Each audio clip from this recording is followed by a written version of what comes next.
Good morning, students. We have done various aspects of the novel Jane Eyre. Now we'll see a different aspect of this novel. That is that Jane Eyre is stormy, intense, and introspective novel. When we read the story of the novel, we come to know that Jane Eyre is stormy, intense, and introspective novel.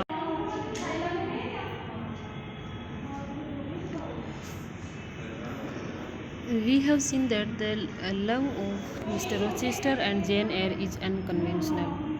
So this novel Jane Eyre is the unconventional love story of Mr. Rochester and Jane Eyre.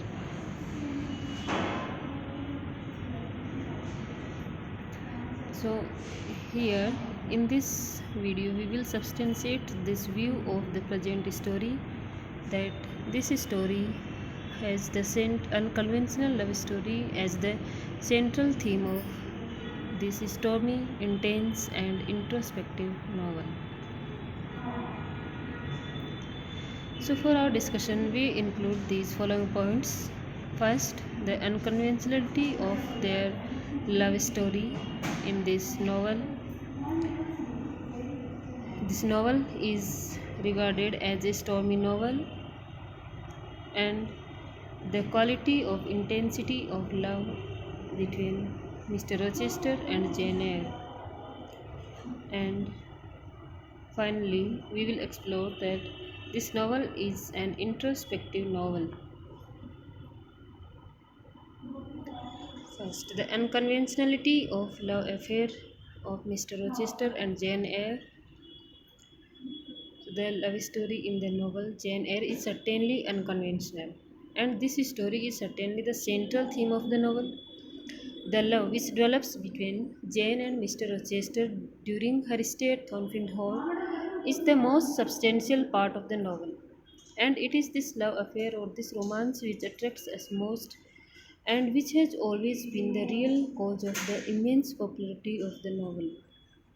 This love affair is unconventional, almost unique, because here an 18-year-old girl, namely Jane Eyre, falls in love with a man, namely Mr. Rochester, who is more than twice her age. This love story is also unconventional in the sense that Mr. Rochester wants to marry this girl in spite of the fact that he is already a married man, with his wife still alive and residing in the same mansion in which he resides.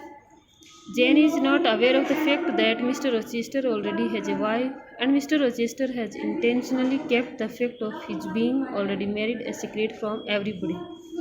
The unconventional aspect of the novel is emphasized by another circumstance. Jane refuses to live with Mr. Rochester as his mistress, and this refusal shows her self respect and also her sense of the dignity of her sex, but had been loving him before the sensational disclosure of his already having a wife.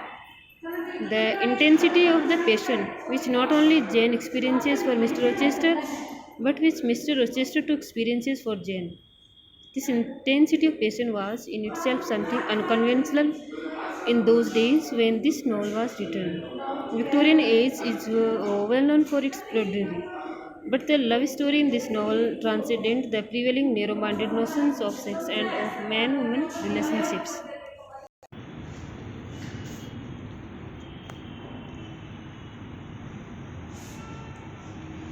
Now we'll see that this novel is a stormy novel. Certainly, this novel is a stormy novel, and there are several incidents and situations in it which created tumult in our minds. The stormy nature of this novel, as well as its passionate quality, can best be understood by comparing it with any novel, such as Pride and Prejudice by Jane Austen. A novel by Jane Austen deals with the everyday life of her time, and her novels are deficient in passion and lacking in tumultuous situations and events. In the case of the novel Jane Eyre, we have such incidents and happenings as the mysterious fire in Mr. Rochester's bedroom one night, the fire's attack on Mr. Mason by the Mad Bertha, who is his own sister, the interruption in the marriage ceremony at the church where Mr. Briggs succeeds in stopping the marriage altogether, the severe damage which is done to the huge chestnut tree in Mr. Rochester's orchard during the night preceding the day of proposed marriage, and the disturbing dreams which Jane sees initially, and finally Jane's departure from Thornfield Hall after telling Mr. Rochester that she cannot live with him as his mistress.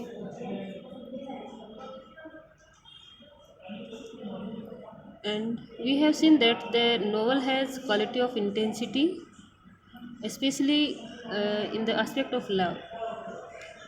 There is an intense love between Mr. Rochester and Jane Eyre, and certainly this novel can be categorized as the unconventional love story because of this intensity in love. It is the feelings which are intense in this novel, more intense than they generally are in the novels, at least in those written by Jane Austen. Mr. Reed has intense hatred for Jane, and Jane, in retaliation, begins to feel an intense dislike of Mrs. Reed. Mr. Brocklehurst is an extremely narrow-minded and hypocritical clergyman, and Jane begins to harbor an intense resentment against him. Later in the novel, we meet Saint John Rivers, who has an intense desire to rise in his profession, and who also begins to experience an intense desire to marry Jane. But it is the intensity of the passion which Jane and Mr. Rochester experience for each other that is the most outstanding feature of the novel. This novel is famous and extraordinarily popular largely because of the intensity of the passion in the love affair, which is the central theme of the story here. Jane looks upon Mr. Rochester as the most handsome man among all those who have assembled at Thornfield Hall, and in this connection, she aptly says that beauty lies in the eyes of the beholder. Mr. Rochester is by no means a handsome man, but Jane's passionate love for him makes him appear to her eyes as the most handsome. Mr. Rochester tells Jane of his love for her in even more passionate terms. He says to Jane Eyre that I love you as my own fleece. He says to her, adding, I entreat you to accept me as a husband. Then he says, Jane, accept me quickly. Later, when Jane refuses to live with him as his mistress and decides to quit Thornfield Hall, his entreaties to her not to leave him are charged with passion.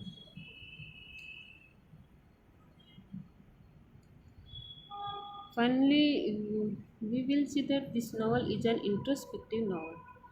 Jane Eyre is an introspective novel because it contains a large number of psychological passages in which the heroine reveals to us what is going on in her mind. There is plenty of outward action in this novel, but there is also plenty of inward action in the sense that the heroine is an introvert who continually meditates upon what is happening to her and to others. She is certainly a dynamic woman who can take initiatives, but she is also a thinking woman.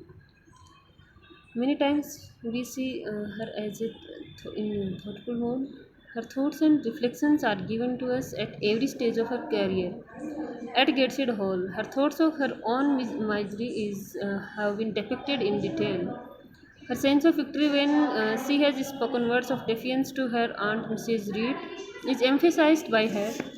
At this moment, she says, I was left there alone, winner of the field. It was the hardest battle I had fought, and the first victory I had gained at Lord's School. Her thoughts about Mr. Brocklehurst, Miss Temple, and Helen Burns have also been recorded for our benefit at Thornfield Hall. She has much to think over and to meditate, particularly on Mr. Rochester's nature, disposition, and inclinations. At Moor House, she thinks a lot about St. John and about her incapacity to marry such a man.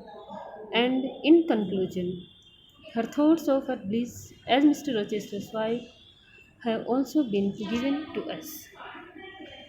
So, on the basis of these points, we can substantiate the statement regarding this novel. The statement is that their unconventional love story is the central theme of this stormy, intense, and introspective novel.